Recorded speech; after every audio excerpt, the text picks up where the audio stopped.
군대에 들어간 날, 나는 사람이 아니라 숫자가 된 기분이었습니다. 여러분, 안녕하십니까? 오늘 제가 들려드릴 이야기는 북한에서 제가 직접 보고 겪었던 일입니다. 군대 입대를 앞둔 시절, 그리고 그 시절 제 주변에서 벌어졌던 일들을 말씀드리려 합니다. 북한에서 군대는 선택이 아니었습니다. 태어나면서부터 정해진 운명이었죠. 그런데 이상하게도 어떤 아이들은 그 운명을 피해갔습니다. 공식적으로는 모두가 평등하다고 했지만 실제로는 달랐습니다. 저는 그때 그 현장에 있었습니다. 간부 자식들이 어떻게 군대를 피했는지 그 과정을 가까이서 봤습니다. 오늘은 그 이야기를 여러분께 들려드리겠습니다. 과장하지 않겠습니다. 제가 본 것, 들은 것, 느낀 것을 그대로 말씀드리겠습니다. 제가 16살이 되던 해였습니다. 고등중학교 5학년이었죠. 그때부터 주변 어른들의 시선이 달라지기 시작했습니다. 내 나이가 이제 그 나이구나. 어머니가 저를 보며 한숨을 쉬셨습니다. 무슨 말인지 알았습니다. 군대 이야기였습니다. 북한에서 남자로 태어나면 군대는 피할 수 없는 운명이었습니다. 초등학교 때부터 그렇게 배웠습니다. 장군님을 위해 총 들 준비를 하라고 했습니다. 학교에서, 조직 생활에서, 텔레비전에서 끊임없이 들었던 말이었습니다. 그런데 막상 그 시기가 가까워지니까 공포였습니다. 우리 동네에서 군대 갔다 온 형들을 보면 알 수 있었습니다.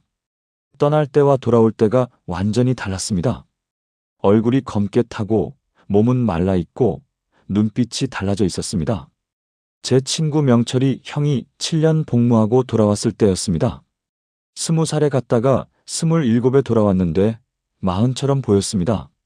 앞니가 2개 없었고 오른쪽 다리를 절었습니다. 형, 군대에서 뭐 했어요? 제가 물었더니 형은 한참을 말이 없다가 이렇게 말했습니다. 야, 너는 가지 마라. 할 수 있으면 피해라. 그 말이 무슨 뜻인지 당시엔 정확히 몰랐습니다. 하지만 형의 표정에서 느껴지는 무언가가 있었습니다. 두려움이었습니다. 우리 동네에는 입대 통지서를 받고 떠난 청년들이 많았습니다. 대부분 18에서 20 사이에 갔습니다. 어떤 애들은 17에도 갔습니다. 체격이 좋으면 일찍 데려갔거든요. 입대 시즌이 되면 동네 분위기가 달라졌습니다. 보통 가을이었습니다. 9월에서 10월 사이에 통지서가 나왔습니다. 우리 집 애가 이번에 간다더라. 장마당에서 어머니들이 수군거리는 소리가 들렸습니다. 서로 위로하는 척하면서도 속으로는 우리 애는 안 갔으면 하는 마음이었을 겁니다. 저희 어머니도 그랬습니다. 밤마다 계산하셨습니다. 내가 지금 16이니까 내년이면 17, 그 다음이면. 어머니는 제 나이를 세면서 한숨을 쉬셨습니다. 아버지는 말이 없으셨습니다. 그냥 담배만 피우셨습니다. 군대 가면 10년이야. 10년. 어머니가 중얼거리셨습니다. 당시 북한 남성의 복무 기간은 10년이었습니다. 지금은 모르겠지만 제가 있을 때는 그랬습니다.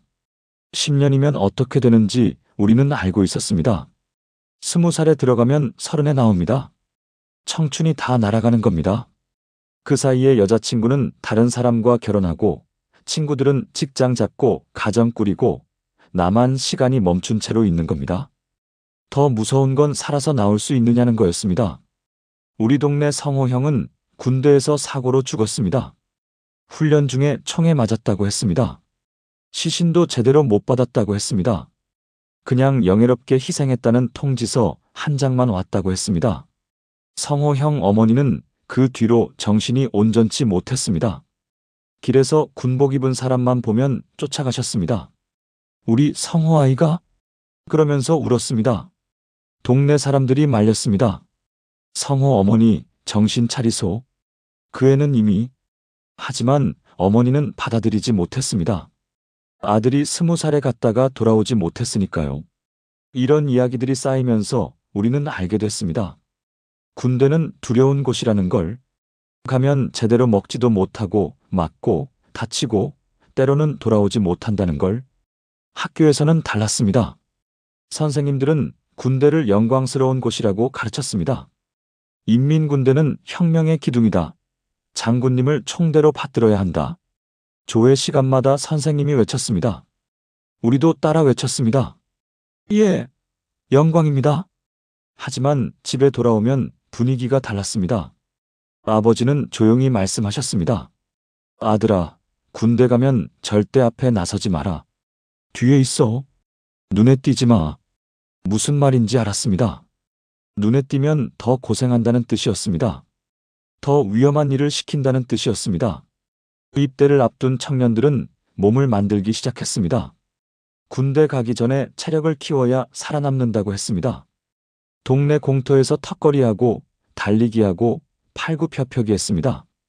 야, 너 군대 가면 버틸 수 있겠냐? 친구들끼리 서로 물어봤습니다. 누구도 확신하지 못했습니다. 저도 그때부터 준비했습니다. 아침마다 뛰었습니다. 팔굽혀펴기 100개씩 했습니다. 어머니가 보시고 우셨습니다. 아이고, 우리 아들이 벌써. 어머니는 말을 잇지 못했습니다. 그냥 눈물만 흘렸습니다. 입대 통지서는 갑자기 날아왔습니다. 예고도 없었습니다. 어느 날 인민반장이 집에 찾아와서 전달했습니다. 동무, 이번 달 20일까지 집결지로 나오시오. 그러면 끝이었습니다. 거부할 수 없었습니다. 거부하면 반동이 됐습니다. 가족 전체가 위험해졌습니다. 우리 동네 철수가 그랬습니다. 입대 통지서를 받고 도망쳤습니다. 산으로 들어갔습니다. 하지만 사흘 만에 잡혔습니다. 보위부에서 끌고 갔습니다. 저 집 아들 군대 도망쳤다며? 동네에서 수군거렸습니다. 철순의 가족은 그 뒤로 평양에서 쫓겨났습니다. 지방으로 보내졌다고 했습니다. 이런 일들을 보면서 우리는 배웠습니다. 군대는 거부할 수 없는 운명이라는 걸, 피할 수 없다는 걸. 그런데 이상한 점이 있었습니다. 분명히 우리와 같은 나이인데 어떤 애들은 군대에 가지 않았습니다. 시간이 지나도 여전히 동네에 있었습니다. 학교에 남아 있거나 어디론가 다른 곳으로 갔습니다. 처음엔 몰랐습니다. 나중에 알게 됐습니다. 그 애들의 공통점이 있다는 걸. 부모가 간부였습니다. 우리 학교에 준혁이라는 친구가 있었습니다. 저와 같은 반이었습니다. 공부를 잘하는 편은 아니었지만 조용하고 착한 애였습니다. 준혁이 아버지는 시당 선전부에서 일했습니다. 간부였습니다. 정확히 무슨 직급인지는 몰랐지만 우리 같은 일반 가정보다는 높은 위치였습니다. 졸업 시즌이 다가오면서 친구들 사이에 긴장이 돌았습니다. 누가 군대에 가게 될지 모두들 걱정했습니다. 야, 너 통지서 받았냐? 아직? 나도 아직인데. 언제 올까? 복도에서, 교실에서, 집으로 가는 길에서 항상 이 이야기였습니다. 그런데 준혁이는 달랐습니다. 준혁이는 그런 이야기를 하지 않았습니다. 물어봐도 얼버무렸습니다. 나는 글쎄 아직 모르겠어. 그러다가 졸업식이 끝나고 한 달쯤 지났을 때였습니다. 친구들이 하나둘씩 군대로 떠나기 시작했습니다. 우리 반에서만 15명이 갔습니다. 그런데 준혁이는 가지 않았습니다. 준혁이는 왜 안 가? 동네에서 소문이 났습니다. 처음엔 단순히 궁금했습니다. 나중엔 의심이 됐습니다. 어느 날 장마당에서 어머니들이 이야기하는 걸 들었습니다. 그의 아버지가 당 간부 아이가. 그러니까 안 가지. 에이, 그래도 군대는 다 가야 하는 거 아니가? 겉으로는 그렇지. 근데 실제로는 다르지. 어머니들은 목소리를 낮췄습니다. 주변을 살피면서 이야기했습니다. 돈 쓰고 인맥 쓰면 피할 수 있다던데. 어떻게? 병원에서 진단서 받아오든가 아니면 대학 가든가 아니면 다른 데로 배치받든가. 그때 저는 처음 알았습니다. 군대를 피할 수 있는 방법이 있다는 걸. 준혁이는 몇 달 뒤에 다시 나타났습니다. 평양의 어느 대학에 입학했다고 했습니다. 특별히 성적이 좋았던 것도 아닌데 말이죠. 와, 준혁이 대학 갔네. 친구들이 부러워했습니다. 하지만 어른들은 달랐습니다. 그의 아버지가 뭘 했겠어? 줄을 댔지. 조용히 말했습니다. 감히 크게 말하지 못했습니다. 간부 집안을 건드리는 건 위험했으니까요. 준혁이만이 아니었습니다. 우리 동네에 살던 영수라는 애가 있었습니다. 영수 아버지는 보위부 일을 했습니다. 높은 사람이었습니다. 영수도 군대에 가지 않았습니다. 대신 어디론가 특별 배치됐다고 했습니다. 정확히 어딘지는 몰랐습니다. 그냥 중앙에서 일한다고만 했습니다. 중앙이 어딘데? 물어봐도 대답하지 않았습니다. 비밀이었습니다. 나중에 알고 보니 평양의 어느 기관에 배치됐다고 했습니다. 군대는 아니었습니다. 안전한 곳이었습니다. 이런 일들이 반복됐습니다. 간부 자식들은 하나둘씩 사라졌습니다. 군대로 간 게 아니라 다른 곳으로 갔습니다. 대학으로 가거나 특별 배치를 받거나 아니면 건강 문제로 면제받거나 특히 건강 문제가 많았습니다. 심장이 안 좋대. 허리 디스크래. 시력이 나빠서 못 간대. 이상하게도 간부 자식들은 건강이 안 좋았습니다. 겉으로 보면 멀쩡한데 말이죠. 우리 반에 있던 성진이가 그랬습니다. 성진이 아버지는 군 간부였습니다. 대좌였습니다. 성진이는 체육도 잘했고 달리기도 빨랐습니다. 건강해 보였습니다. 그런데 입대 시즌이 되니까 갑자기 병원 진단서를 받아왔습니다. 심장 판막 이상. 그래서 군대 면제를 받았습니다. 성진이 심장 안 좋았어? 친구들이 의아해했습니다. 지난주까지 축구하던 애가 갑자기 심장병이라니. 아, 원래 숨겨왔던 거래. 지금 검사하니까 나왔대. 성진이는 그렇게 설명했습니다. 믿는 사람은 없었습니다. 하지만 아무도 따지지 않았습니다. 이런 식이었습니다. 겉으로는 정당한 이유였습니다. 건강 문제, 학업, 특별 배치, 모두 공식적인 절차를 거쳤습니다. 서류도 있었습니다. 도장도 찍혀 있었습니다. 하지만 우리는 알았습니다. 이게 우연이 아니라는 걸. 간부 집안 아이들만 이런 우연을 만났습니다. 일반 집안 아이들은 그런 우연이 없었습니다. 우리 친구 명수는 실제로 다리가 안 좋았습니다. 어릴 때 사고로 다쳐서 절뚝거렸습니다. 그래도 군대에 갔습니다. 다리가 불편한데 군대를 보내? 어머니들이 수군거렸습니다.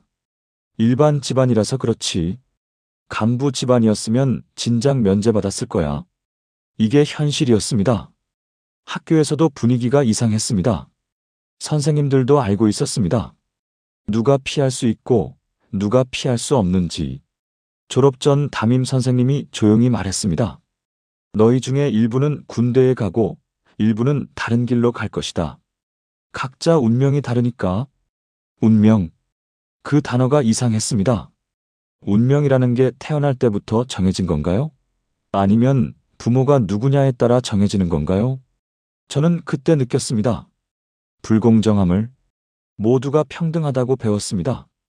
북한은 인민의 나라고 모두가 똑같다고 배웠습니다. 하지만 현실은 달랐습니다. 간부 자식과 일반 집안 자식은 달랐습니다. 똑같은 나이, 똑같은 학교를 다녔어도 운명이 달랐습니다. 입대 시즌이 지나고 나면 동네 풍경이 바뀌었습니다. 젊은 남자들이 사라졌습니다. 군대로 간 애들은 떠났고 남은 건 간부 자식들과 여자들 뿐이었습니다. 장마당에 나가면 어머니들이 울고 있었습니다. 우리 아들 어디서 뭐 하고 있을까? 그 옆에서 간부 집안 어머니들은 웃고 있었습니다. 우리 애는 평양에서 공부한다고 연락 왔어요. 같은 하늘 아래 다른 세상이었습니다. 저는 그때 처음으로 의문을 품었습니다. 이게 맞는 건가? 왜 어떤 애들은 가고 어떤 애들은 안 가는 거지? 부모가 간부면 정말로 달라지는 건가? 하지만 이런 질문을 크게 할 수는 없었습니다. 입 밖에 내면 위험했습니다. 그냥 속으로만 생각했습니다. 조용히 지켜봤습니다. 그리고 점점 더 많은 것들이 보이기 시작했습니다. 제가 17이 되던 해봄이었습니다. 우리 동네에 사는 광수 형네 집에서 큰일이 났습니다. 광수 형은 저보다 3살 위였습니다. 착하고 성실한 청년이었습니다. 그해 입대 통지서를 받았습니다. 광수 형 아버지는 공장 노동자였습니다. 어머니는 농장에서 일했습니다. 평범한 집안이었습니다. 통지서를 받은 날 광수 형네 집에서 울음소리가 들렸습니다. 어머니가 우는 소리였습니다. 아이고, 우리 아들, 우리 아들. 저녁이 되자 광수형 아버지가 동네를 돌아다녔습니다. 아는 사람들을 찾아다녔습니다. 혹시 아는 사람 없소? 군대 안 보낼 방법이 없겠소? 절박했습니다. 하지만 대부분 고개를 저었습니다. 글쎄요. 우리 같은 사람이 무슨 방법이 있겠소? 광수형 아버지는 며칠 동안 여기저기 알아봤습니다. 공장 간부에게도 찾아갔습니다. 병원에도 갔습니다. 하지만 소용없었습니다. 일반 집안은 힘들지. 줄이 없으니까. 동네 어른들이 말했습니다. 결국 광수형은 군대로 갔습니다. 10년 복무였습니다. 같은 시기에 우리 동네에 살던 태준이라는 친구가 있었습니다. 태준이도 광수형과 같은 나이였습니다. 하지만 태준이 아버지는 시 인민위원회에서 일하는 부위원장이었습니다. 꽤 높은 간부였습니다. 태준이도 입대 통지서를 받았습니다. 하지만 결과는 달랐습니다. 태준이 아버지가 움직이기 시작했습니다. 먼저 병원에 갔습니다. 시 병원 원장과 아는 사이였습니다. 같은 당 조직에서 일했으니까요. 우리 아들 좀 봐주시오. 병원에서 검사를 받았습니다. 며칠 뒤에 진단서가 나왔습니다. 만성위염 및 십이지장 궤양, 군 복무 부적합. 태준이는 멀쩡했습니다. 저도 여러 번 봤습니다. 밥도 잘 먹고 운동도 잘했습니다. 하지만 서류에는 그렇게 적혀 있었습니다. 도장도 찍혀 있었습니다. 공식적이었습니다. 태준이는 군대에 가지 않았습니다. 대신 시 청년동맹에 배치됐습니다. 안전한 곳이었습니다. 이 두 가지 경우를 보면서 저는 깨달았습니다. 부모가 누구냐에 따라 길이 완전히 달라진다는 걸. 간부 부모들은 방법을 알았습니다. 어디로 가야 하는지, 누구를 만나야 하는지, 무엇을 해야 하는지. 절차가 있었습니다. 공식적이진 않았지만 모두가 아는 절차였습니다. 첫 번째는 병원이었습니다. 군대를 피하려면 건강 문제가 가장 확실했습니다. 심장병, 폐질환, 肝질환, 디스크. 이런 병명이면 면제받을 수 있었습니다. 문제는 진단서였습니다. 멀쩡한 사람이 병자로 보이려면 의사의 협조가 필요했습니다. 간부 부모들은 병원 원장이나 과장을 알았습니다.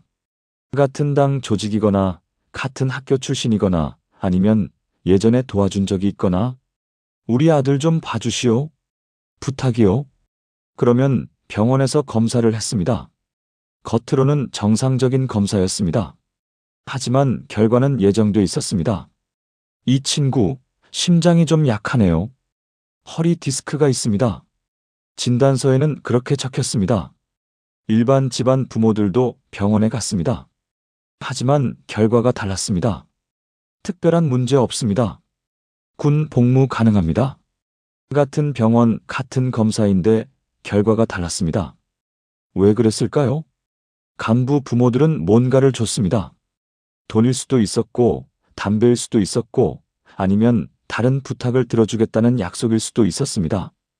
우리 동네 아주머니가 그 이야기를 했습니다. 내가 아는 사람 말로는 병원에서 진단서 하나 받으려면 돈이 엄청 든대. 몇천 원은 기본이고, 당시 북한에서 몇천 원은 큰 돈이었습니다. 일반 노동자 월급이 100원도 안 됐으니까요. 간부들은 그 돈이 있지. 우리 같은 사람들은 어디서 구하겠어? 두 번째 방법은 대학이었습니다.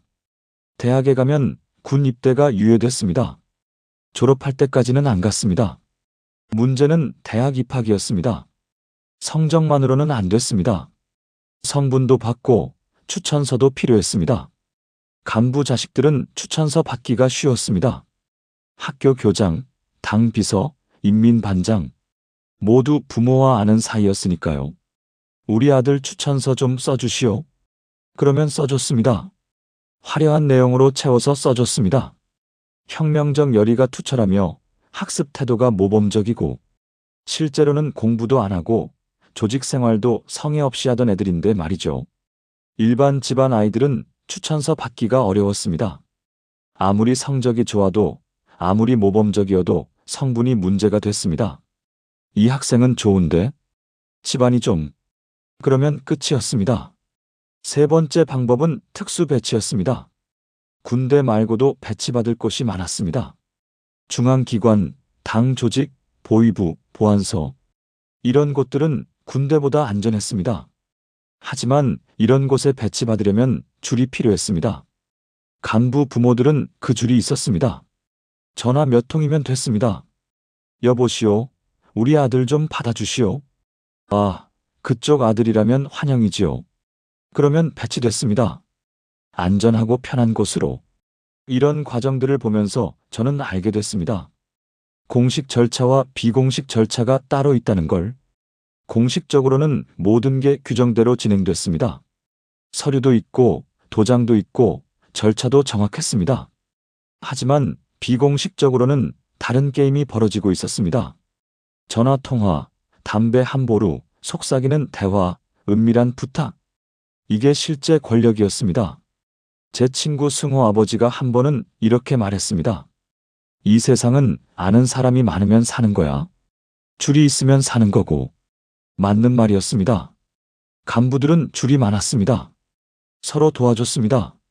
오늘 내가 내 아들을 도와주면 내일 내가 내 딸을 도와주는 시기였습니다. 이번에 우리 애 좀 봐줘서 고맙소. 아니요, 당연한 거지. 나중에 내가 부탁할 일 있으면 그때 도와주시오. 이런 식으로 네트워크가 작동했습니다. 일반 사람들은 이 네트워크 밖에 있었습니다. 아무리 발버둥 쳐도 들어갈 수 없었습니다. 광수 형 아버지가 그랬습니다. 며칠 동안 뛰어다녔지만 아무 소용 없었습니다. 줄이 없었으니까요. 우리 같은 사람은 그냥 운명대로 사는 거지 뭐. 결국 그렇게 포기했습니다. 하지만 간부 집안은 달랐습니다. 포기하지 않았습니다. 방법을 찾았습니다. 우리 동네에 살던 정민이라는 친구가 있었습니다. 정민이 아버지는 당 조직부에서 일했습니다. 정민이도 입대 통지서를 받았습니다. 하지만 아버지가 나섰습니다. 먼저 병원에 갔습니다. 검사 받았습니다. 진단서 받았습니다. 허리 문제라고 나왔습니다. 그런데 그걸로 충분치 않았나 봅니다. 진단서만으로는 확실하지 않았나 봅니다. 정민이 아버지는 당 간부에게 직접 찾아갔습니다. 군동원 담당 간부였습니다. 우리 아들이 건강이 좋지 않아서 말이오. 진단서를 보여줬습니다. 몇 마디 대화를 나눴습니다. 며칠 뒤에 정민이는 재검사 통보를 받았습니다. 그리고 최종적으로 면제 판정이 났습니다. 정민이는 대학에 갔습니다. 평양의 어느 대학이었습니다. 이 모든 과정이 한 달도 안 걸렸습니다. 반면에 광수형은 통지서 받고 열흘 만에 떠났습니다. 아무도 도와주지 않았습니다. 똑같은 청년인데 한 명은 평양대학에 가고 한 명은 10년 군 복무를 떠났습니다. 차이는 뭐였을까요? 부모였습니다. 부모가 누구냐, 부모가 무엇을 할 수 있느냐가 모든 걸 결정했습니다. 저는 그때 느꼈습니다. 분노를. 왜 이래야 하는 거지? 왜 똑같은 사람인데 대우가 다른 거지? 하지만 화를 낼 수 없었습니다. 표현할 수 없었습니다. 그냥 지켜봤습니다. 조용히 받아들였습니다. 북한에서는 그게 당연한 거였으니까요. 군대를 피한 친구들은 어떻게 됐을까요? 겉으로 보면 좋은 것 같았습니다. 위험한 군대에 가지 않았으니까요. 10년을 뺏기지 않았으니까요. 하지만 자세히 보면 그들에게도 대가가 있었습니다. 우리 동네에 살던 석훈이 이야기를 해드리겠습니다. 석훈이 아버지는 군 정치국에서 일하는 대저였습니다. 높은 간부였습니다. 석훈이는 저보다 1살 위였습니다. 입대 나이가 됐을 때 아버지가 알아서 처리했습니다. 병원에서 심장 문제 진단을 받았습니다. 그리고 군대 대신 시 인민위원회 산하기관에 배치받았습니다. 겉으로 보면 좋았습니다. 안전한 곳이었고 규칙적이었고 위험하지 않았습니다. 석훈이는 그곳에서 행정일을 했습니다. 서류 정리하고 문서 작성하고 그런 일들이었습니다. 처음 몇 달은 괜찮았습니다. 석훈이는 만족하는 것 같았습니다. 하지만 시간이 지나면서 뭔가 달라졌습니다. 석훈이 표정이 어두워졌습니다. 웃음이 줄었습니다. 어느 날 제가 물었습니다. 형, 요즘 왜 그래요? 무슨 일 있어요? 석훈이는 한참을 망설이다가 말했습니다. 야, 사람들이 날 이상하게 봐. 누가요? 직장 사람들. 다들 알아. 내가 군대 안 갔다는 거. 왜 안 갔는지도 알아. 석훈이는 담배를 깊이 빨았습니다. 처음엔 아무 말 안 했어. 근데 시간 지나니까 소문이 도는 거야. 저 애는 아버지가 간부라서 군대 빠졌다고. 그게 사실이긴 하잖아요. 제가 말했더니 석훈이가 쓴웃음을 지었습니다. 그래, 사실이지. 근데 그게 문제야. 사람들이 날 똑바로 안 봐. 항상 간부 아들로만 봐. 석훈이는 직장에서 존중받지 못했습니다. 나이 많은 직원들은 석훈이를 무시했습니다. 저 애는 능력 없어. 아버지 힘으로 들어왔지. 뒤에서 수군거렸습니다. 석훈이가 듣도록 일을 시켜도 제대로 가르쳐주지 않았습니다. 혼자 알아서 해. 내 아버지한테 물어봐. 그렇게 말하고 돌아섰습니다. 석훈이는 외로웠습니다. 직장에서 친구를 만들 수 없었습니다. 모두가 거리를 뒀습니다. 쟤랑 친하게 지내면 나중에 뭐라고 할까봐. 사람들은 조심했습니다. 간부 아들과 가까워지는 게 부담스러웠던 겁니다. 석훈이뿐만이 아니었습니다. 우리 학교 친구였던 용진이도 비슷했습니다. 용진이 아버지는 당 비서였습니다. 용진이는 군대 대신 평양의 한 연구소에 배치받았습니다. 처음엔 자랑스러워했습니다. 나 평양 간다. 연구소에서 일한다. 친구들이 부러워했습니다. 하지만 몇 년 뒤 용진이를 만났을 때 분위기가 달랐습니다. 평양이 어때? 제가 물었더니 용진이가 한숨을 쉬었습니다. 좋긴 한데 압박이 심해. 무슨 압박?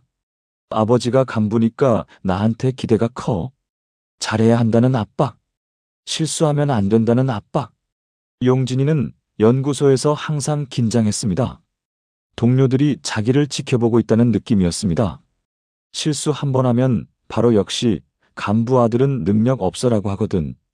용진이는 항상 증명해야 했습니다. 자기가 능력 있다는 걸. 아버지 힘으로 온 게 아니라는 걸. 근데 솔직히 아버지 힘으로 왔잖아. 그걸 부정할 수 없어. 그게 용진이를 괴롭혔습니다. 군대를 피한 친구들은 또 다른 문제가 있었습니다. 군대 간 친구들과의 관계였습니다. 우리 동네에서 함께 자란 친구들이 있었습니다.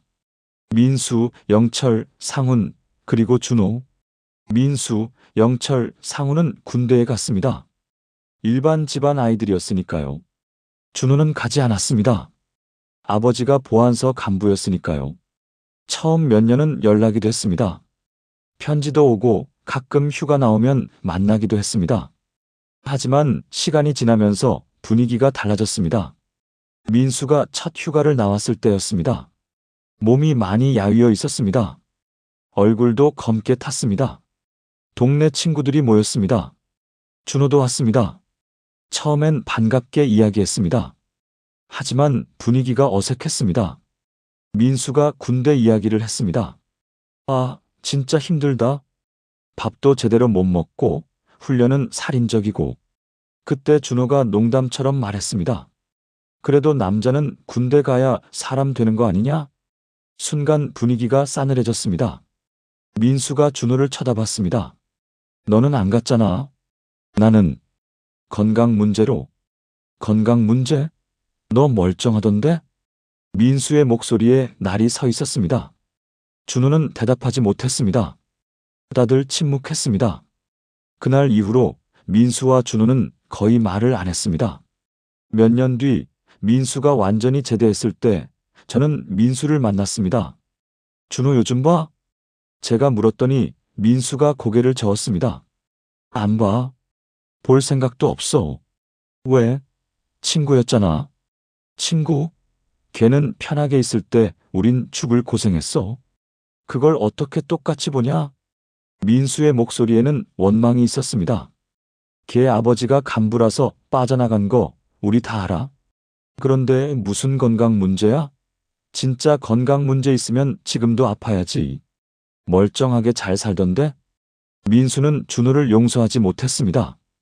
이런 일이 한두 건이 아니었습니다. 군대 간 친구들과 안 간 친구들 사이에 벽이 생겼습니다. 보이지 않는 벽이었지만 확실히 있었습니다. 군대 간 친구들은 생각했습니다. 우리는 고생했는데 걔들은 편하게 있었다. 군대 안 간 친구들은 생각했습니다. 우리도 선택의 여지가 없었는데. 하지만 이 벽을 넘기는 어려웠습니다.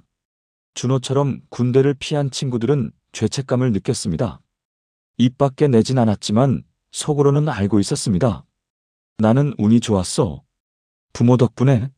하지만 그 운이 마냥 좋은 건 아니었습니다. 주변의 시선, 친구들과의 거리, 스스로에 대한 의문. 석훈이가 한 번은 저한테 이렇게 말했습니다. 가끔은 그냥 군대 갔으면 어땠을까 싶어. 그럼 이렇게 뒤통수 아프지는 않았을 텐데. 뒤통수가 왜 아파요? 사람들 시선이. 다들 뒤에서 뭐라고 하는지 알아? 저 새끼 간부 아들이라서 빠졌다고. 석훈이는 그게 싫었습니다. 하지만 어쩔 수 없었습니다.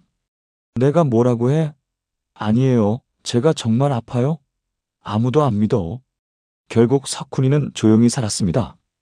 눈에 띄지 않으려고 했습니다. 최대한 겸손하게 행동했습니다. 하지만 그것도 한계가 있었습니다. 간부 아들이 겸손한 척하네. 사람들은 그렇게 말했습니다. 뭘 해도 시선은 따가웠습니다. 군대를 피한 아이들에게도 삶은 쉽지 않았습니다. 위험을 피했지만 대가가 있었습니다. 편안함을 얻었지만 무언가를 잃었습니다. 그게 뭐였을까요? 존중이었습니다. 당당함이었습니다. 친구들과의 우정이었습니다. 그들은 안전했지만 외로웠습니다. 광수 형이 군대에 간 지 3년째 되던 해였습니다. 그해 여름, 광수 형이 휴가를 나왔습니다. 3년 만에 처음 보는 얼굴이었습니다. 동네 사람들이 모였습니다. 반가웠습니다. 하지만 광수 형을 보는 순간 웃음이 멈췄습니다. 완전히 다른 사람이었습니다. 떠날 때는 통통했습니다. 얼굴에 살이 있었고 눈빛이 밝았습니다. 돌아온 광수 형은 뼈만 남았습니다. 얼굴은 검게 타서 거의 까맣게 보였습니다. 눈은 움푹 들어갔습니다. 형, 많이 힘들었어요? 제가 물었더니 광수 형은 쓴웃음을 지었습니다. 힘들다는 말로는 부족해. 그날 밤 광수 형이 동네 친구들과 모였습니다. 저도 따라갔습니다. 광수 형은 술을 마시면서 이야기를 시작했습니다. 군대에서 하루에 밥을 몇 번 먹는 줄 알아? 3번 아니에요? 공식적으로는 3번이지. 근데 실제로는. 광수 형이 손가락 2개를 들었습니다. 2끼? 그것도 제대로 된 밥이 아니야. 옥수수밥에 소금국. 광수 형은 계속 말했습니다. 처음 1년은 진짜 지옥이었어. 매일 새벽 4시에 일어나서 밤 11시까지 훈련. 쉬는 시간도 제대로 없어. 그럼 주말은? 주말? 그런 거 없어. 매일이 똑같아. 광수 형의 손을 보니 굳은 살이 가득했습니다. 손가락 마디마디가 부어 있었습니다. 이건 뭐예요? 삽질하고 나무 베고 돌 나르고. 그러다 보면 이렇게 돼. 광수 형은 또 술을 마셨습니다. 2년 차 되던 해에 친구 하나 잃었어. 죽었어요? 훈련 중에. 탄약 운반하다가 사고 났어. 광수 형의 목소리가 떨렸습니다. 그 친구 이름이 성일이었어. 나랑 같은 고향이었고 같은 날 입대했어. 근데 어느 날 갑자기 사라진 거야. 사고라고 했잖아요. 응, 공식적으로는 사고. 근데 실제로는. 광수 형이 목소리를 낮췄습니다. 굶어서 힘이 없었어. 제대로 못 먹으니까 몸에 힘이 없는 거야. 그래서 무거운 걸 들다가 놓친 거지. 그럼 굶겨서 죽인 거잖아요. 그렇게 말하면 안 돼. 공식적으로는 사고사야. 가족한테도 그렇게 통보됐어. 성일이 부모는 아들이 어떻게 죽었는지도 모른 채 장례를 치렀습니다. 광수 형은 그 이야기를 하면서 눈물을 흘렸습니다. 내가 살아 돌아온 게 신기해. 진짜로. 광수 형의 이야기를 들으면서 저는 충격을 받았습니다. 군대가 이렇게 끔찍한 곳인지 몰랐습니다. 알고는 있었지만 실제로 듣는 건 달랐습니다. 광수 형은 일주일 휴가를 받았습니다. 그 일주일 동안 계속 잤습니다. 3년 만에 푹 자는 거야. 군대에서는 제대로 못 자. 항상 긴장하고 있어야 해. 휴가가 끝나고 광수 형이 다시 떠날 때 어머니가 울었습니다. 우리 아들, 살아만 돌아와라. 살아만 있어라. 광수 형은 대답 없이 고개를 끄덕였습니다. 그때 저는 생각했습니다. 태준이는 지금 뭘 하고 있을까? 태준이는 광수 형과 같은 나이였습니다. 하지만 태준이는 군대에 가지 않았습니다. 시 청년동맹에서 일하고 있었습니다. 며칠 뒤 우연히 태준이를 만났습니다. 요즘 어때? 제가 물었더니 태준이는 웃으며 대답했습니다. 그냥 그렇지 뭐. 일은 좀 지루하지만 괜찮아. 태준이 얼굴은 광수 형과 정반대였습니다. 살이 쪘습니다. 얼굴에 윤기가 났습니다. 밥은 잘 먹어? 응, 식당에서 먹어. 괜찮아. 태준이는 편안해 보였습니다. 저는 그 대조가 너무 선명해서 말을 잃었습니다. 같은 나이, 같은 동네에서 자란 두 청년. 한 명은 지옥 같은 군대에서 3년을 보내고 한 명은 안전한 사무실에서 3년을 보냈습니다. 차이는 뭐였을까요? 부모였습니다. 단지 부모가 누구냐는 차이였습니다. 이런 일은 우리 동네만이 아니었습니다. 제 친구 영호는 군대에서 다리를 다쳤습니다. 훈련 중에 떨어졌다고 했습니다. 제대로 치료받지 못해서 다리를 절개됐습니다. 영호는 7년 복무하고 돌아왔습니다. 25이었습니다. 이제 뭐 할 거야? 제가 물었더니 영호는 쓴웃음을 지었습니다. 뭘 하겠어? 다리도 이 모양인데. 영호는 일자리를 구하기 힘들었습니다. 다리를 절었으니까요. 공장에서도 안 뽑아줘. 장애인은 힘들다고. 영호는 결국 장마당에서 물건을 팔았습니다. 그것밖에 할 게 없었습니다. 같은 시기에 군대를 피한 명진이라는 친구가 있었습니다. 명진이 아버지는 군 간부였습니다. 명진이는 군대 대신 평양의 한 기관에 배치받았습니다. 7년 뒤 명진이는 그 기관에서 승진했습니다. 과장이 됐습니다. 영호는 장마당에서 담배를 팔고 명진이는 평양에서 과장 노릇을 했습니다. 이게 현실이었습니다. 군대에 간 친구들의 삶은 완전히 달라졌습니다. 10년을 군대에서 보내고 나오면 30이었습니다. 청춘이 다 지나간 나이였습니다. 결혼도 늦어졌습니다. 직장도 늦게 잡았습니다. 모든 게 늦었습니다. 반면에 군대를 피한 친구들은 일찍 시작했습니다. 20살에 직장 잡고 25에 결혼하고 30에 집 마련하고 10년의 차이는 인생 전체를 바꿨습니다. 우리 동네에서 함께 자란 친구들을 비교해보면 확실히 알 수 있었습니다. 군대 간 친구들 늦게 결혼하고 가난하게 살고 몸도 안 좋았습니다. 군대 안 간 친구들 일찍 안정되고 좋은 직장에 있고 여유가 있었습니다. 물론 예외는 있었습니다. 군대 갔다 와서도 잘 사는 사람이 있었습니다. 군대 안 갔는데도 힘들게 사는 사람도 있었습니다. 하지만 전체적으로 보면 패턴이 명확했습니다. 부모가 간부면 군대를 피했고 피하면 삶이 나았습니다. 부모가 일반 노동자면 군대에 갔고 가면 삶이 힘들었습니다. 이게 구조였습니다. 개인의 노력이나 능력이 아니라 구조의 문제였습니다. 광수 형이 군대에서 7년을 보내고 완전히 제대했을 때 저는 형을 만났습니다. 형, 이제 편해졌네요. 제가 말했더니 광수 형이 허탈하게 웃었습니다. 편해? 7년을 날렸는데? 그래도 이제 끝났잖아요. 끝난 게 아니야. 지금부터 시작이지. 광수 형은 27이었습니다. 아무것도 없었습니다. 직장도, 돈도, 기술도. 7년 동안 뭘 배웠겠어? 총 쏘는 거? 구령하는 거? 광수 형은 다시 시작해야 했습니다.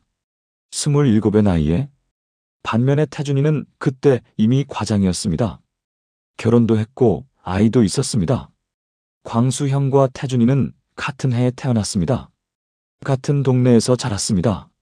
하지만 27의 삶은 완전히 달랐습니다. 이게 불공평하다고 생각하지 않나요? 저는 생각했습니다.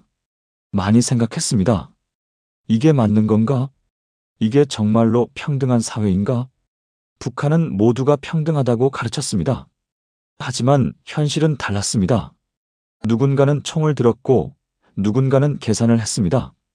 누군가는 10년을 바쳤고, 누군가는 10년을 아꼈습니다. 누군가는 다치고 죽었고, 누군가는 안전하고 편안했습니다. 이 모든 차이가 단 하나로 결정됐습니다. 부모가 누구냐? 그게 전부였습니다. 남한에 온 지 이제 15년이 넘었습니다. 여기서 살면서 많은 걸 배웠습니다. 특히 선택이라는 것에 대해서요. 북한에서는 선택이 없었습니다. 아니, 선택이 있다고 느끼지 못했습니다. 태어나면 정해진 길이 있었습니다. 학교 가고, 조직 생활하고, 군대 가고, 직장 배치받고. 그게 운명이라고 배웠습니다. 피할 수 없는 거라고 배웠습니다. 하지만 남한에 와서 알았습니다. 군대도 선택이 될 수 있다는 걸. 여기서는 군대를 가지만 기간이 짧습니다. 1년 반 정도입니다. 북한의 10년과는 비교가 안 됩니다. 그리고 여기서는 대체 복무라는 게 있습니다. 양심적 병역 거부도 인정받습니다. 처음 이 이야기를 들었을 때 믿기지 않았습니다. 군대를 안 가도 돼? 거부해도 처벌받지 않아? 북한에서는 상상도 못할 일이었습니다. 여기서는 선택의 여지가 있었습니다. 물론 완벽한 건 아니지만 적어도 선택할 수 있었습니다. 북한에서는 그런 선택 자체가 없었습니다. 아니, 정확히 말하면 일부에게만 선택이 있었습니다. 간부들에게만. 일반 사람들에게는 선택이 없었습니다. 명령만 있었습니다. 너는 군대에 가야 한다. 거부할 수 없었습니다. 이유를 물을 수도 없었습니다. 그냥 가야 했습니다. 하지만 간부 자식들은 달랐습니다. 그들에게는 선택지가 있었습니다. 병원 진단서, 대학 진학, 특수 배치. 공식적으로는 모두에게 열려있는 길이었습니다. 하지만 실제로는 간부들만 갈 수 있는 길이었습니다. 이게 북한의 진짜 모습이었습니다. 평등을 외치지만 불평등한 사회. 인민을 위한다고 하지만 간부를 위한 사회. 모두가 같다고 하지만 누구는 더 같은 사회. 지금 생각해보면 군대는 의무가 아니었습니다. 국가를 위한 봉사도 아니었습니다. 그냥 가난한 집 아이들에게 강제된 것이었습니다. 부잣집, 권력 있는 집 아이들은 피할 수 있는 것이었습니다. 이게 진실이었습니다. 남한에 와서 가끔 그 시절 친구들을 떠올립니다. 광수형은 어떻게 됐을까요? 군대에서 10년을 보내고 나와서 결혼했다고 들었습니다. 공장에서 일한다고 했습니다. 건강은 좋지 않다고 했습니다. 군대에서 망가진 몸이 회복되지 않았다고 했습니다. 태준이는 어떻게 됐을까요? 당 간부가 됐다고 들었습니다. 아버지처럼 평양에서 잘 산다고 했습니다. 두 사람 모두 살아는 있습니다. 하지만 삶의 질이 완전히 다릅니다. 준혁이, 영수, 성진이. 군대를 피한 친구들은 대부분 잘 살고 있다고 들었습니다. 간부가 되거나 좋은 직장에 있거나 평양에 살거나. 반면에 군대 간 친구들은 대부분 힘들게 산다고 들었습니다. 다친 몸으로 일하거나 가난하게 살거나 지방에서 고생하거나. 이게 우연일까요? 아니었습니다. 이게 시스템이었습니다. 구조였습니다. 북한은 계급 사회였습니다. 공식적으로는 아니라고 했지만 실제로는 그랬습니다. 간부 계급과 일반 계급, 두 개의 세계가 있었습니다. 군대는 그 경계를 더 확실하게 만드는 장치였습니다. 일반 집안 아이들은 10년을 빼앗겼습니다. 그 10년 동안 간부 집안 아이들은 앞서 나갔습니다. 10년의 차이는 평생의 차이가 됐습니다. 이게 우연이 아니라 의도된 것이라는 생각이 듭니다. 일반 사람들을 계속 뒤에 묶어두는 방법. 군대가 그 역할을 했습니다. 지금도 북한에서는 똑같은 일이 벌어지고 있을 겁니다. 어떤 청년은 입대 통지서를 받고 떨고 있을 겁니다. 어떤 부모는 아들을 지키려고 이리저리 뛰어다니고 있을 겁니다. 어떤 간부는 전화 몇 통으로 아들을 빼내고 있을 겁니다. 어떤 청년은 지옥 같은 군대에서 고생하고 있을 겁니다. 어떤 청년은 안전한 사무실에서 편안하게 일하고 있을 겁니다. 이 모든 게 지금도 반복되고 있을 겁니다. 저는 가끔 생각합니다. 내가 그때 남아 있었다면 제 부모는 간부가 아니었습니다. 저도 군대에 갔을 겁니다. 10년을 빼앗겼을 겁니다. 어쩌면 다쳤을 수도 죽었을 수도 있었습니다. 운이 좋아서 탈북했습니다. 여기까지 왔습니다. 하지만 제 친구들은 아직 거기 있습니다. 그들은 어떤 생각을 하고 있을까요? 군대 간 친구들은 후회할까요? 차라리 간부 집안에 태어났더라면 하고 생각할까요? 군대 피한 친구들은 만족할까요? 아니면 여전히 죄책감을 느낄까요? 모르겠습니다. 다만 한 가지는 확실합니다. 그들 모두 선택의 여지가 없었다는 것. 태어난 집안이 모든 걸 결정했다는 것. 이게 북한의 현실이었습니다. 여러분께 묻고 싶습니다. 이게 공정한 사회일까요?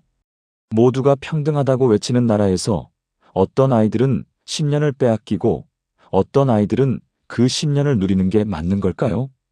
군대가 정말로 나라를 위한 거라면 왜 간부 자식들은 피할 수 있었을까요?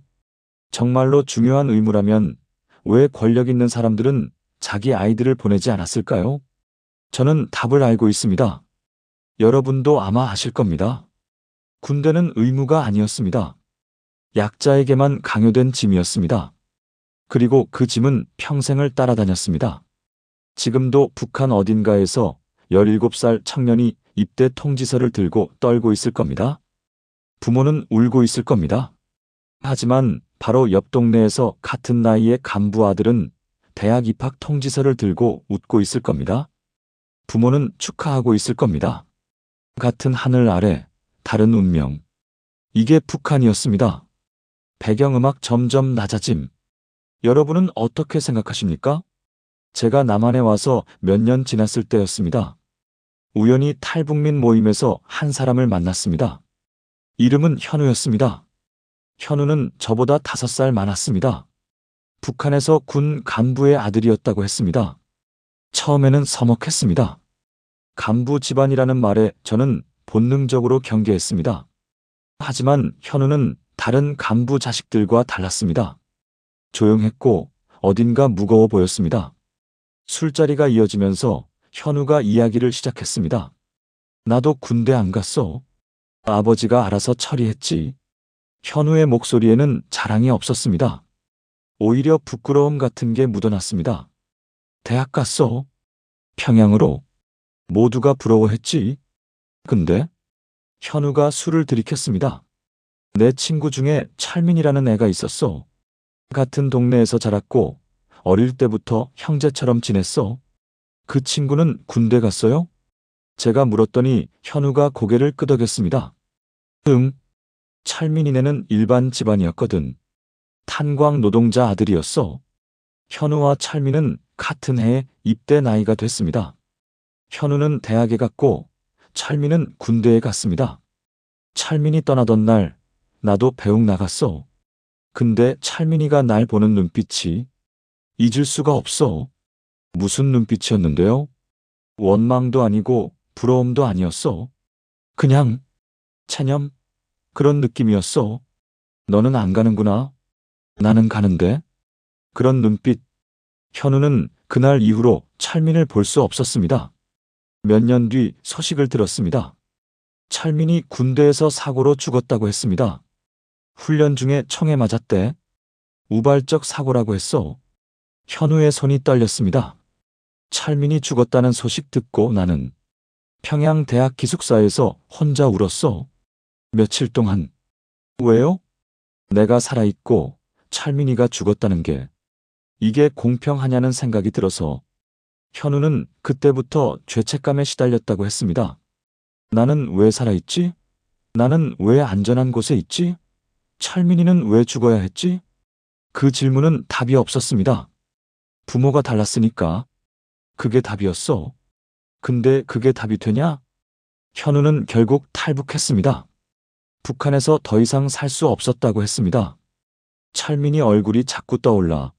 내가 대학 다니는 동안 철민이는 죽어가고 있었다는 생각이, 현우는 남한에 와서도 편하지 못했습니다. 여기 와서도 마찬가지야. 밤에 잠들면 철민이가 나와. 꿈에. 현우의 이야기를 들으면서 저는 깨달았습니다. 군대를 피한 사람들에게도 고통이 있다는 걸. 다른 종류의 고통이었습니다. 몸이 아니라 마음의 고통이었습니다. 현우만이 아니었습니다. 또 다른 탈북민 모임에서 만난 수진이라는 여성이 있었습니다. 수진이는 간부 집안 딸이었습니다. 오빠가 둘 있었는데 둘 다 군대를 피했다고 했습니다. 큰 오빠는 병원 진단서로 면제받았고 작은 오빠는 대학 갔어요. 집안 분위기는 어땠어요? 제가 물었더니 수진이가 씁쓸하게 웃었습니다. 겉으로는 다들 축하했죠. 잘 됐다. 군대 안 가서 다행이다. 그런데요? 우리 아버지가 솔직하게 말했어요. 술 드시고 나서 수진이 아버지는 어느 날 밤 술에 취해서 말했다고 합니다. 나도 이게 옳은지 모르겠다. 다른 집 아이들은 다 가는데 우리 애들만 안 가는 게. 하지만 다음 날 깨어나면 아버지는 또 그 시스템을 유지했습니다. 아버지도 그 시스템의 일부였으니까요.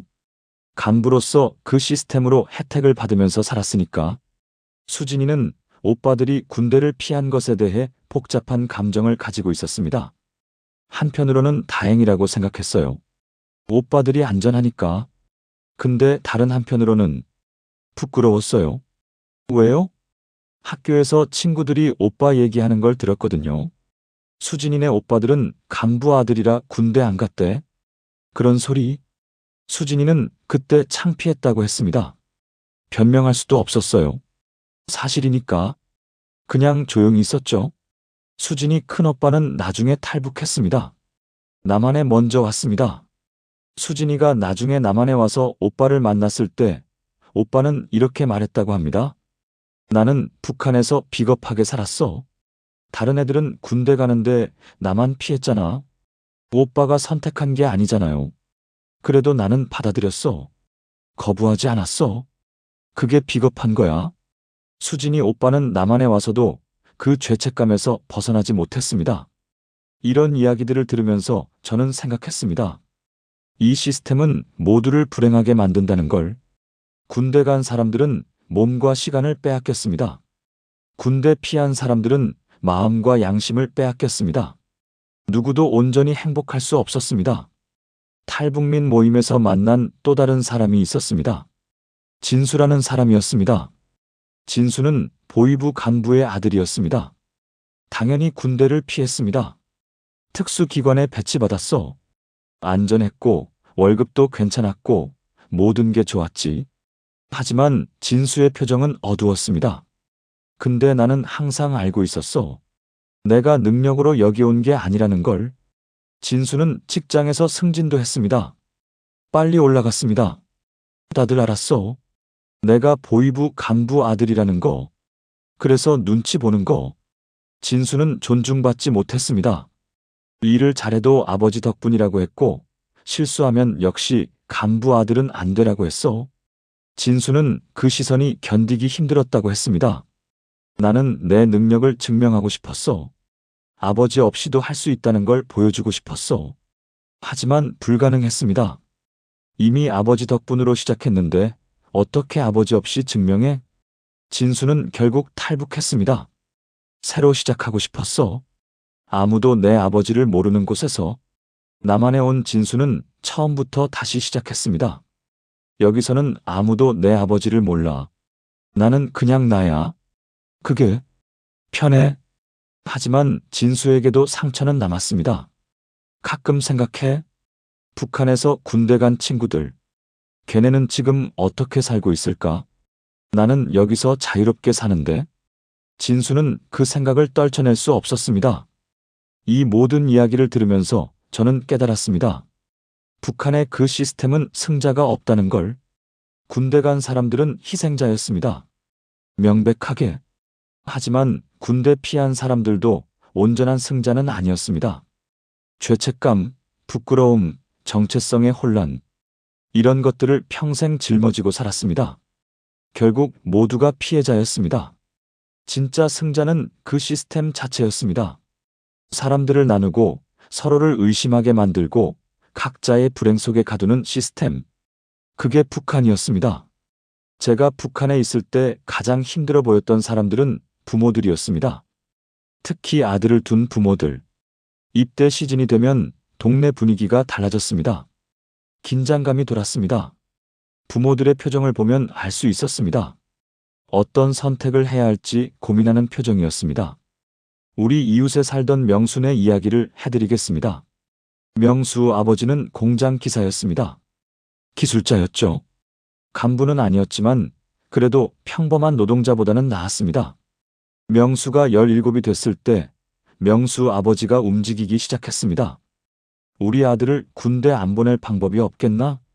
공장 간부에게 찾아갔습니다. 병원 의사에게도 찾아갔습니다. 아는 사람들에게 다 물어봤습니다. 하지만 답은 같았습니다. 동무 위치로는 힘들어. 더 높은 사람 줄이 있어야 해. 명수 아버지는 밤마다 고민했습니다. 저는 옆집이라 들렸습니다. 명순의 집에서 나오는 대화 소리가. 여보, 정말 방법이 없소?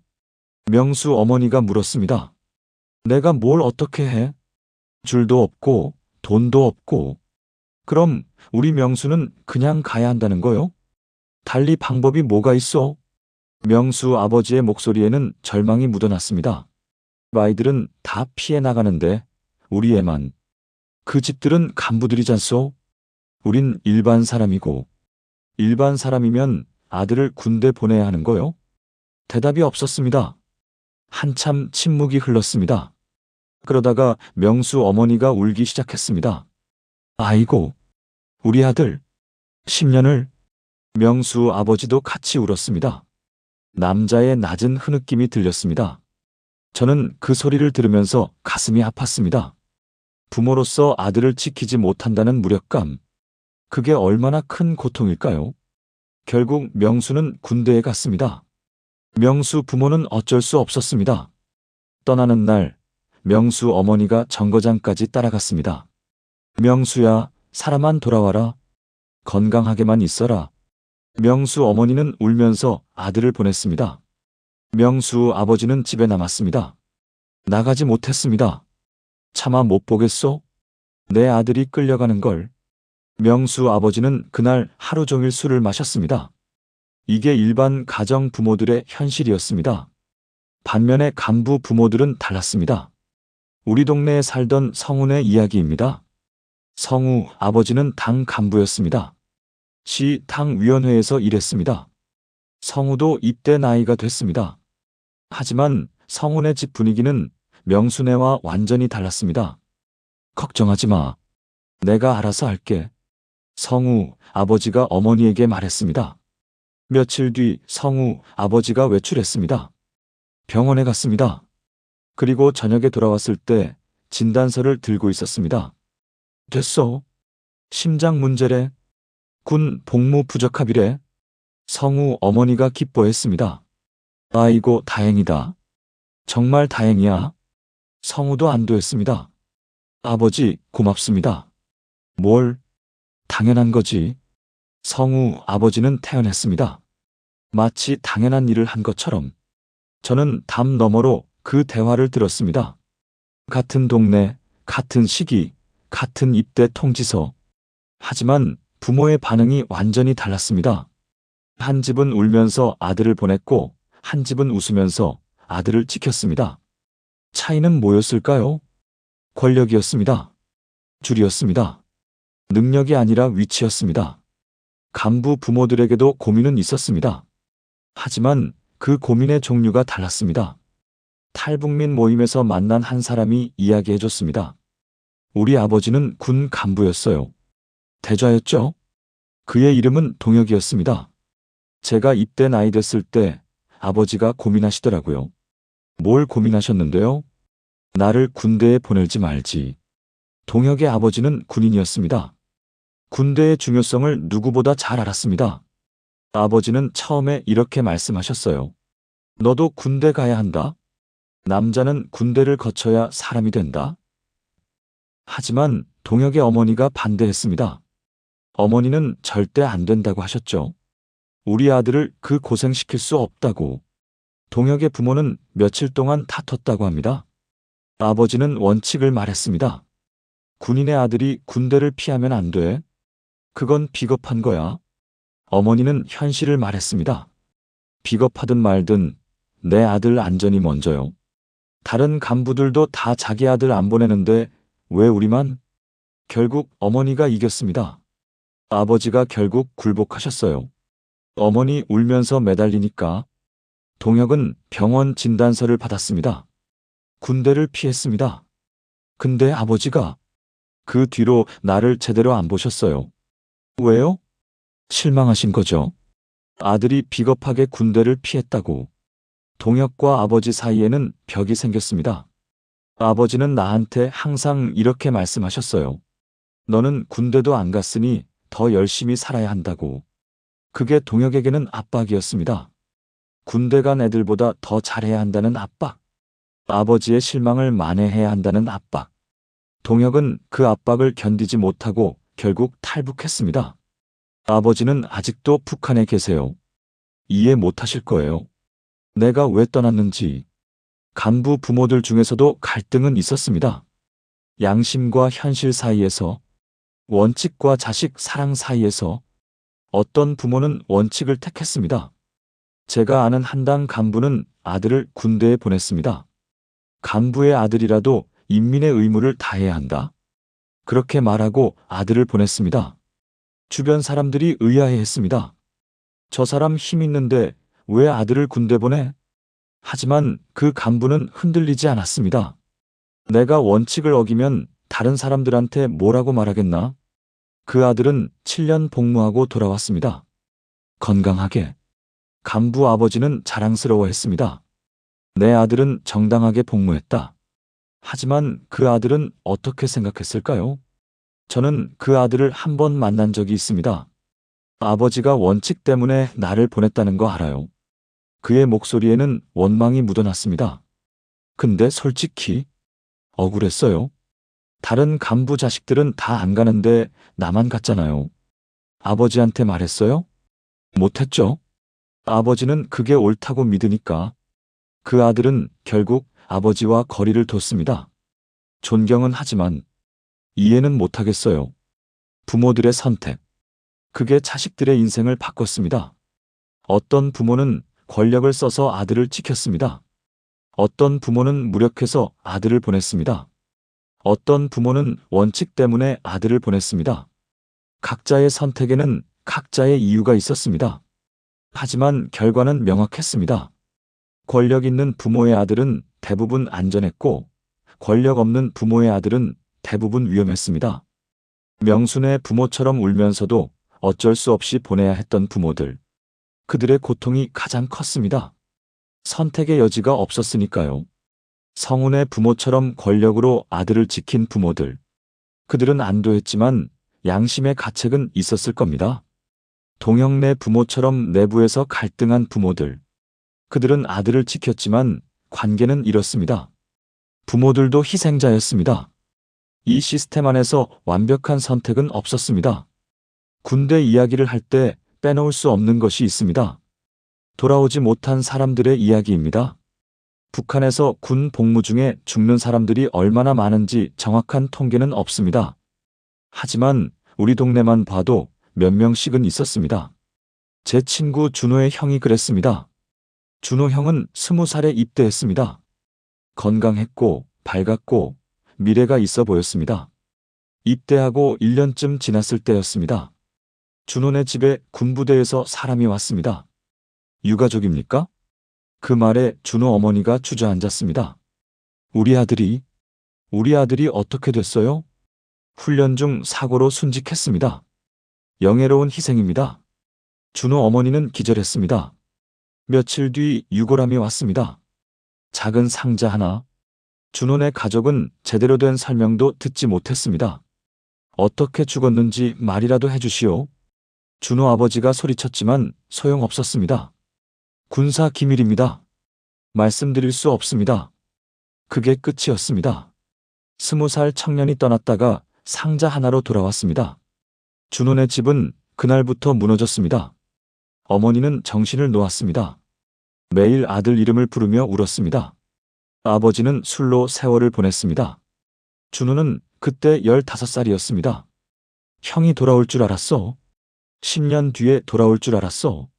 준호가 저한테 말했습니다. 근데 이렇게 갑자기. 준호는 울었습니다. 저도 같이 울었습니다. 준호 형만이 아니었습니다. 우리 동네에서 몇 집 떨어진 곳에 살던 영식이라는 친구도 군대에서 죽었습니다. 영식이는 입대하고 3년째 되던 해에 죽었습니다. 공식 설명은 질병으로 인한 사망이었습니다. 하지만 나중에 같은 부대에 있던 사람을 통해 들은 이야기는 달랐습니다. 영식이는 영양실조였어. 제대로 못 먹어서 몸이 약해진 거야. 거기에 혹한기 훈련까지 겹쳐서 영식이는 추위와 굶주림을 이기지 못했습니다. 23세 나이에 죽었습니다. 영식이 부모는 분노했습니다. 우리 아들을 굶겨 죽였어. 나라가 우리 아들을 죽였어. 하지만 그 말을 크게 할 수는 없었습니다. 반동적 발언으로 몰릴 수 있었으니까요. 영식이 어머니는 속으로만 울었습니다. 아이고, 우리 아들. 밥도 제대로 못 먹고. 영식이네 집에는 영식이 사진이 걸렸습니다. 입대하기 전에 찍은 사진이었습니다. 건강하고 밝은 얼굴이었습니다. 영식이 어머니는 그 사진 앞에서 매일 울었습니다. 제가 알기로 우리 동네에서만 5년 동안 3명이 군 복무 중에 죽었습니다. 사고사, 질병사, 그리고 한 명은 자살이었습니다. 자살한 친구는 병철이었습니다. 병철이는 원래 성격이 예민했습니다. 조용하고 혼자 있는 걸 좋아했습니다. 그런 병철이가 군대에 갔습니다. 입대하고 6개월쯤 지났을 때 병철이가 자살했다는 소식이 들렸습니다. 목을 맸다고 합니다. 군 관계자가 병철이네 집에 와서 말했습니다. 왜요? 우리 아들이 왜 그런 짓을 했어요? 병철이 어머니가 물었습니다. 개인적인 이유인 것 같습니다. 그게 전부였습니다. 나중에 병철이와 같은 부대에 있던 사람을 통해 조금 더 들었습니다. 병철이는 적응을 못했어. 구타도 심했고 괴롭힘도 당했고 병철이는 견디지 못했습니다. 어느 날 밤 조용히 목숨을 끊었습니다. 21살이었습니다. 병철이 아버지는 군부대를 찾아갔습니다. 내 아들이 왜 죽었는지 제대로 설명해 주시오. 하지만 제대로 된 답을 듣지 못했습니다. 조사 중입니다. 언제까지 조사합니까? 말씀드릴 수 없습니다. 병철이 아버지는 결국 포기했습니다. 권력도 없고 돈도 없는 사람이 뭘 어떻게 하겠나? 병철이네 집도 무너졌습니다. 이런 죽음들을 보면서 저는 생각했습니다. 만약 이 친구들이 간부 집안 자식이었다면 군대에 가지 않았을 겁니다. 병원 진단서를 받든 대학에 가든 다른 곳에 배치받든 어떻게든 피했을 겁니다. 그럼 살아 있었을 겁니다. 준호 형도 영식이도 병철이도 모두 살아 있었을 겁니다. 그들이 죽은 이유는 뭐였을까요? 나라를 지키기 위해서? 인민을 위해서? 아니었습니다. 그들이 죽은 이유는 단 하나였습니다. 부모가 권력이 없었기 때문입니다. 그게 전부였습니다. 준호네 집을 가끔 지나갈 때면 준호 어머니를 봤습니다. 마당에 앉아서 하늘을 보고 있었습니다. 우리 아들, 하늘에 있겠지? 중얼거렸습니다. 준호 어머니는 늙어갔습니다. 빠르게 늙어갔습니다. 아들을 잃은 슬픔이 그분을 늙게 만들었습니다. 영식이 아버지는 술을 마시다가 간경화로 죽었습니다. 아들 잃은 슬픔을 술로 달랬다가 동네 사람들이 말했습니다. 병철이네는 평양을 떠났습니다. 여기서는 더 이상 못 살겠다고 지방으로 이주했다고 들었습니다. 새 가정이 완전히 무너졌습니다. 아들 하나 때문에. 반면에 간부 집안은 어땠을까요? 그들의 아들은 안전하게 살아 있었습니다. 대학에 가든 편한 직장에 가든 어디에 있든 살아 있었습니다. 간부 부모들은 걱정하지 않았습니다. 우리 아들은 안전해. 군대 안 보냈으니까. 그 안도감 속에서 살았습니다. 이 대조가 저를 분노하게 만들었습니다. 왜 어떤 부모는 아들의 죽음을 슬퍼해야 하고 어떤 부모는 아들의 안전을 즐기는 거지? 공평하지 않잖아. 하지만 북한에서 공평함을 따질 수는 없었습니다. 그냥 받아들여야 했습니다. 준호 형, 영식이, 병철이, 그들의 빈자리는 영원히 채워지지 않았습니다. 그들의 부모는 평생 그 슬픔을 안고 살았습니다. 지금도 북한 어딘가에서는 똑같은 일이 벌어지고 있을 겁니다. 누군가의 아들이 군대에서 죽고 부모는 울고 유골함 하나만 돌아오고 그리고 간부 집안의 아들은 안전하게 살아가고 있을 겁니다. 이게 계속 반복되고 있을 겁니다. 남한에 온 지 벌써 15년이 넘었다고 했죠. 여기서 살면서 많은 걸 다시 생각하게 됐습니다. 특히 군대에 대해서요. 남한에도 군대가 있습니다. 징병제입니다. 남자들은 군대에 갑니다. 처음에는 이해가 안 됐습니다. 여기도 강제로 군대를 보내는구나. 하지만 자세히 보니 달랐습니다. 일단 기간이 짧았습니다. 1년 반 정도. 북한의 10년과는 비교가 안 됐습니다. 그리고 여기서는 군대에서 굶지 않았습니다. 맞지도 않았습니다. 죽지도 않았습니다. 물론 힘들긴 했습니다. 젊은 친구들이 군대 이야기하는 거 들으면 고생했다고 합니다. 하지만 북한하고는 차원이 달랐습니다. 여기서는 군대 다녀와도 인생이 망가지지 않았습니다. 복학하고 취직하고 결혼하고 정상적으로 살았습니다. 북한에서는 군대 10년 다녀오면 인생이 달라졌는데 말이죠. 더 놀라웠던 건 양심적 병역 거부였습니다. 군대를 안 가도 돼? 처음 들었을 때 믿기지 않았습니다. 종교적 신념이나 양심 때문에 총을 들 수 없다고 하면 대체 복무를 할 수 있어요. 남한 친구가 설명해 줬습니다. 처벌받지 않아요? 예전에는 감옥 갔었는데 지금은 대체 복무 제도가 생겼어요. 저는 충격받았습니다. 거부할 수 있다고? 북한에서는 상상도 못할 일이었습니다. 북한에서 군대를 거부하면 반동이 됐습니다. 가족 전체가 위험해졌습니다. 하지만 여기서는 양심의 문제로 인정받았습니다. 이게 자유구나. 처음으로 느꼈습니다. 선택의 자유가 뭔지. 물론 여기도 완벽하진 않았습니다. 간부 자식들이, 아니, 여기서는 재벌 자식들이나 유명인 자식들이 군대를 특혜로 피하려는 경우가 있었습니다. 재벌 아들이 병역 비리로 처벌받았대. 뉴스에서 봤습니다. 처음에는 이해가 안 됐습니다. 왜 처벌받아? 북한에서는 당연한 건데? 하지만 곧 알았습니다. 여기서는 그게 불법이라는 걸, 권력을 이용해서 군대를 피하면 처벌받는다는 걸, 여기서는 법이 작동하는구나. 북한에서는 간부들이 법 위에 있었습니다. 법이 간부들을 처벌하지 못했습니다. 하지만 여기서는 달랐습니다. 재벌이든 정치인이든 유명인이든 병역 비리가 드러나면 처벌받았습니다. 물론 완벽하진 않았습니다. 빠져나가는 경우도 있었습니다. 하지만 적어도 시스템은 존재했습니다. 감시하는 눈이 있었습니다. 언론이 있었습니다. 북한과는 완전히 달랐습니다. 남한에서 살면서 저는 깨달았습니다. 군대 자체가 문제가 아니라는 걸, 중요한 건 공정성이라는 걸. 남한에서도 군대는 힘듭니다. 젊은이들이 1년 반을 바칩니다. 하지만 여기서는 거의 모두가 갑니다. 재벌 아들도, 가난한 집 아들도, 대통령 아들도, 노동자 아들도. 물론 예외는 있습니다. 건강 문제로 면제받는 경우도 있고 대체 복무하는 경우도 있습니다. 하지만 그건 정당한 절차를 거칩니다. 투명하게 진행됩니다. 북한처럼 뒤에서 줄 대고 돈 주고 하는 게 아닙니다. 탈북민 모임에서 만난 사람들과 이 이야기를 자주 합니다. 남한 군대는 어때요?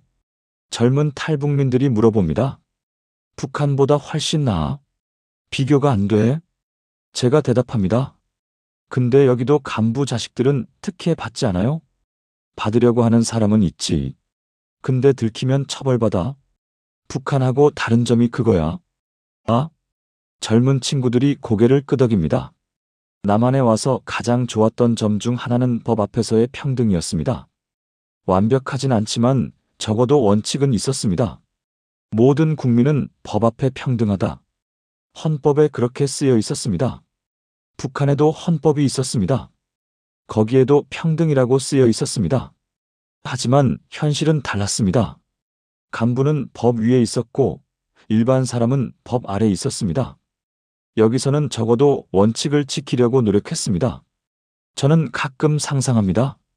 만약 북한도 남한처럼 공정했다면 광수형도 군대를 피할 수 없었을 것입니다. 하지만 태준이도 피할 수 없었을 것입니다. 둘 다 같이 갔을 것입니다. 그리고 같이 돌아왔을 것입니다. 준호 형도 죽지 않았을 것입니다. 왜냐하면 군대에서 굶기지 않았을 테니까. 영식이도 살아있었을 것입니다. 제대로 먹고 제대로 쉬었을 테니까. 병철이도 자살하지 않았을 것입니다. 구타와 괴롭힘이 없었을 테니까. 공정한 시스템이었다면 모두가 살 수 있었습니다. 하지만 북한은 공정하지 않았습니다. 그래서 어떤 사람은 살고 어떤 사람은 죽었습니다. 이게 가장 큰 문제였습니다. 남한에 와서 저는 투표를 했습니다. 처음 투표하던 날 떨렸습니다. 내가 정말 선택할 수 있다고? 북한에서는 투표가 선택이 아니었습니다. 그냥 도장 찍는 행사였습니다. 후보는 한 명뿐이었고 찬성 아니면 반대였고 반대하면 위험했습니다. 하지만 여기서는 달랐습니다. 여러 후보가 있었고 선택할 수 있었고 비밀이 보장됐습니다. 저는 투표용지를 보면서 울었습니다. 이게 민주주의구나. 선택할 수 있다는 것. 그게 얼마나 소중한 건지 그때 알았습니다. 북한에서는 선택이 없었습니다. 태어날 때부터 모든 게 정해져 있었습니다. 부모가 누구냐에 따라, 성분이 뭐냐에 따라 모든 게 결정됐습니다. 하지만 여기서는 달랐습니다. 적어도 원칙적으로는 모두에게 기회가 있었습니다. 완벽하진 않았습니다. 여전히 불공평한 부분도 있었습니다. 부자 집 아이들이 유리한 건 사실이었습니다. 하지만 북한처럼 절대적이진 않았습니다. 가난한 집에서 태어나도 노력하면 올라갈 수 있었습니다. 북한에서는 불가능한 일이었습니다. 저는 남한에서 살면서 북한을 자주 생각합니다. 지금도 저기서는 똑같은 일이 벌어지고 있겠지. 어떤 청년은 입대 통지서를 받고 떨고 있을 것입니다. 어떤 부모는 아들을 지키려고 이리저리 뛰어다니고 있을 것입니다. 어떤 간부는 전화 한 통으로 아들을 빼내고 있을 것입니다. 어떤 청년은 군대에서 굶고 있을 것입니다. 어떤 청년은 안전한 사무실에서 일하고 있을 것입니다. 그리고 어떤 청년은 죽어가고 있을 것입니다. 이게 지금도 반복되고 있습니다. 변하지 않았습니다. 제가 떠난 지 15년이 넘었지만 아마 북한은 그대로일 것입니다. 그게 가장 슬픈 일입니다. 여러분께 질문 하나 드리고 싶습니다. 만약 여러분의 아들이 북한에서 태어났다면, 그리고 입대 통지서를 받았다면, 여러분은 어떻게 하시겠습니까? 권력이 있다면 그 권력을 쓰시겠습니까? 돈이 있다면 그 돈을 쓰시겠습니까? 줄이 있다면 그 줄을 쓰시겠습니까? 아니면 원칙을 지키시겠습니까? 아들을 10년 동안 위험한 곳에 보내시겠습니까? 정답은 없습니다. 저도 모르겠습니다. 만약 제가 간부였다면 제 아들을 군대에 보냈을까요? 솔직히 모르겠습니다. 아마도 피하게 했을 것 같습니다. 부모라면 당연히 그럴 것 같습니다. 하지만 그게 옳은 걸까요? 다른 사람의 아들은 가는데 내 아들만 안 가는 게? 이 질문에 답하기는 어렵습니다. 북한의 그 시스템은 사람들을 이런 선택 앞에 세웁니다. 양심과 본능 사이에서, 원칙과 사랑 사이에서, 그리고 대부분의 사람들은 선택합니다. 권력이 있으면 권력을 쓰고 없으면 울면서 보냅니다. 이게 인간의 본성일까요? 아니면 시스템의 문제일까요? 저는 시스템의 문제라고 생각합니다. 사람들에게 이런 선택을 강요하는 시스템이 문제입니다. 공정했다면 이런 선택이 필요 없었을 테니까요. 모두가 같은 조건이었다면 누구도 특혜를 바라지 않았을 테니까요. 지금 이 순간에도 북한 어딘가에서는 부모가 고민하고 있을 것입니다. 내 아들을 어떻게 지킬까? 그리고 어떤 부모는 방법을 찾을 것이고 어떤 부모는 찾지 못할 것입니다. 그 차이가 아들의 운명을 가를 것입니다. 이게 공정한 사회일까요? 여러분이 판단하십시오. 저는 더 이상 북한 사람이 아닙니다. 남한에서 15년을 살았습니다. 이제는 이곳 사람입니다. 하지만 기억은 남아 있습니다. 광수 형의 눈빛, 준호 어머니의 울음, 명수 아버지의 한숨, 그리고 태준이의 안도, 석훈이의 죄책감, 현우의 슬픔. 모두 기억합니다. 그 기억들이 저를 만들었습니다. 오늘 이 이야기를 들려드린 이유는 북한을 비난하려는 게 아닙니다. 간부들을 욕하려는 것도 아닙니다. 그냥 알려드리고 싶었습니다. 그곳에서 무슨 일이 벌어지는지, 사람들이 어떤 선택을 하는지, 그 선택이 어떤 결과를 낳는지, 그리고 여러분이 생각해 주셨으면 합니다. 이게 맞는 건가? 사람이 사는 세상이 이래야 하는 건가? 저는 답을 제시하지 않겠습니다. 여러분이 스스로 생각하고 판단하시길 바랍니다. 다만 한 가지만 말씀드리겠습니다. 선택할 수 있다는 것, 그게 얼마나 소중한지. 북한에서는 선택이 없었습니다. 대부분의 사람들에게는 여기서는 선택이 있습니다. 완벽하진 않지만 있습니다. 그게 가장 큰 차이입니다. 배경음악 점점 작아짐. 오늘 이야기는 여기서 마치겠습니다. 긴 이야기 들어주셔서 감사합니다.